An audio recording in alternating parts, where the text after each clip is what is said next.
మార్కెట్ల కిలో టమాటా 20-30 రూపాయలు వలుకుతుంటే వంకాయ బెండకాయ 45 రూపాయలు ఉంది. కాకరకాయ 30, బీరకాయ 40. ఇక పచ్చిమిర్చికి 35, బజ్జీ మిర్చికి 70 అంటే డబుల్ రేటు. ఈ నడుమ పెద్దగా వెరుగుడు ఏం లేనట్టే కొడుతుండే వరకు అన్ని 50 రూపాయల లోపట్నే వస్తున్నాయి. ఇక ఇలా అయితారం కాబట్టి 200 పెడితే ఇంత చికెన్, 800 పెడితే కిలో మటన్. మాకెరుకున్నదేనా ఇప్పుడు మళ్ళెందుకు రేట్లు చెప్తున్నట్టు అంటారేమో. గీ ముచ్చట చూస్తే సమజైతది. ఇదేందో తెలిసినోళ్ళకైతే చూడంగానే నోట్ల నీళ్ళురుడు, పండ్లు గోరువైనట్టు అనిపిస్తుండొచ్చు. హావ్ చింత చిగురే, కొత్త చిగురు ఉన్నట్టుంది. లేత ఆకుపచ్చ రంగు, ఎర్ర రంగులు ఉన్నది. ఇక రేటు చెప్తే చక్కెర వచ్చినంత పని అవుతుంది. మధ్యాహ్నం స్టార్టింగ్ కాబట్టి 40 రూపాయలు, లాస్ట్ కు 40 ఉంటది.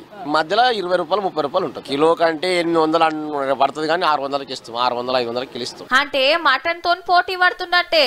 అంత కమ్మగుంటది. మరి ఏ కూరలు వేసుకున్నా 6 దినాలే అవుతుంది మార్కెట్లకు రాబట్టి. పతేడు ఎండాకాలం సొర్రె ముంగట వసంతంలో చింత చెట్లు ఇగరు పెడుతుంటాయి. కొత్త చిగురుకు ఎంత డిమాండ్ ఉందో చూడుండ్రి. కిలాలు అరకిలాలు మాతో ఏడైతుంది అనుకుంటే షెటాక్ లెక్కన సుతా అమ్ముతారు. చింత చిగురు బాగానే ఉంటది. ఇప్పుడు ఫస్ట్ స్టార్టింగ్ కదా కొంచెం రేట్ ఎక్కువ అమ్ముతారు.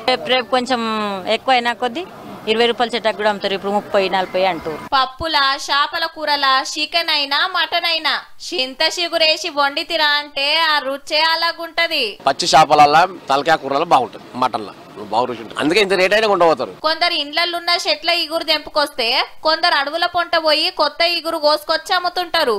ఇప్పుడంటే ఇంత పిరమున్నది గాని రేపు ఇంకింత ఇగురు వచ్చిందంటే 600-400 కిలో సుతా అమ్ముతారు.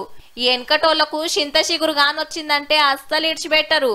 కాయిషున్నోళ్ళు ఇప్పుడే తలుగుండ్రి, పిరమున్నదనుకుంటే ఓ 2 వద్దులు ఆగుర్రి.